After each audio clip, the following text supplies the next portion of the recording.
The Undercurrent and Raw Story have a hilarious article out today from a private conservative conference which happened over the summer, where the vice executive of Koch Industries gave a speech. And his comments give you some insight into what the Republicans really believe about the economy. And as I go through all this stuff here, keep in mind, it's guys like this that have bought our politicians and run our government.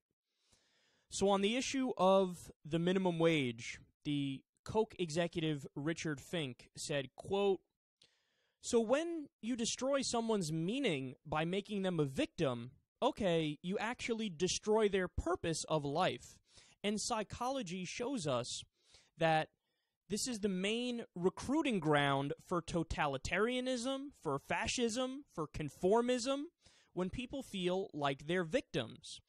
So the big danger of minimum wage isn't the fact that some people are being paid more than their value added, but it's the 500,000 people that will not have a job because of minimum wage.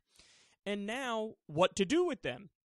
We're taking these 500,000 people that would have had a job and putting them unemployed, making dependence part of government programs, and destroying their opportunity for earned success.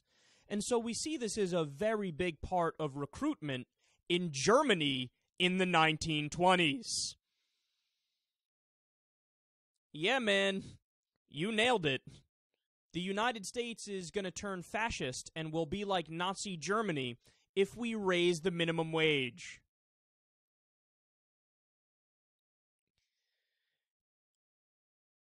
It's always funny when you read arguments like this because I call it the inception of stupid. It's a point that's wrong within another point that's wrong, within another point that's wrong, within another point that's wrong. You start off with an inaccurate premise, and then you extrapolate from there, and every step of the way, there's leaps of logic and falsehoods and inaccuracies, and at the end, you're just like, hello, raising the minimum wage, you're like Hitler and the Gestapo and the Nazis and fascism and stuff. Yeah, I showed you. And you always see conservatives do this, because there's no nuance in their thinking, there's no complexity, so you jump from right to, I don't like this, therefore, it's like Nazis and fascism, and they always invoke slavery too. This thing is like slavery because I don't like it. No, it's not. So, look, he's wrong from the jump. And what do I mean by that? He's arguing that, well, if you raise the minimum wage, that leads to more unemployment. And when you have more unemployment, people turn to extremism, and that's where you get more communism and fascism and all these strong ideologies from and wrong ideologies, and this is how you can develop terroristic mindsets, et cetera, et cetera. And it's not true that raising the minimum wage leads to more unemployment. That's not me speaking. That's all of the recent data and information and the studies that have come out on this speaking. Now, to be fair, it certainly is true. If you were to raise the minimum wage to like $50 an hour, $35 an hour, then yes, then you would have more unemployment. Why? Because small businesses can't afford to pay, whatever their waiters and waitresses, $30, $35 an hour. So in that case, sure, you would have more people being laid off. But the point is only true on the margins. If you're talking about raising it to $10 an hour or $12 an hour, that's a small enough raise in the wage where you're not going to have mass layoffs.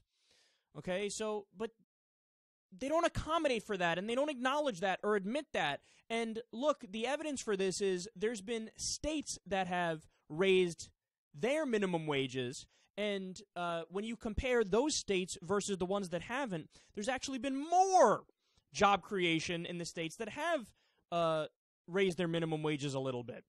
Okay, and what's the thinking behind that? Well, when you raise the minimum wage, then you're going to have these people who don't make a lot of money. They're going to make a little bit more money, and they're immediately going to spend that money because they need to. Because they're back on their bills, and they need to pay off their bills, or they'll go out and buy other things, and they can't wait to participate more in the economy because they haven't had money for so long. So then when you increase the spending by doing that, you have more job creation. So he's just wrong that unemployment goes up when you raise the minimum wage. And also, I mean, for fuck's sake, man, we're talking about just paying people enough to survive. You know, that's the only argument that progressives are making. Nobody's saying, hey, give these people who work minimum wage jobs a mansion, a Maserati, a yacht, allow them to join the most exclusive country clubs in the world. We're just saying, hey, can we give them enough to survive? Is that really that much to ask for? A living wage. A living wage. It's hard for me to fathom that anybody in the year 2014 can seriously take the position, I want you to work full-time and not make enough money to live, and they still want to be taken seriously and they want our intellectual respect. No, I don't respect you intellectually. And finally, if you were to pay minimum wage workers what they actually produce, you'd be paying them over $20 an hour. So the people who are most in favor of capitalism and the people who are most conservative and who believe in the idea of a meritocracy, that the harder you work, the further you go, they should be on the front lines of calling for a raise in the minimum wage. Because if these workers got what they produced, they'd be getting over $20 an hour. So without even realizing it, you have guys like Richard Fink, the Koch executive, arguing to manipulate the market and artificially keep the wages of these workers low. It's the opposite of a conservative value.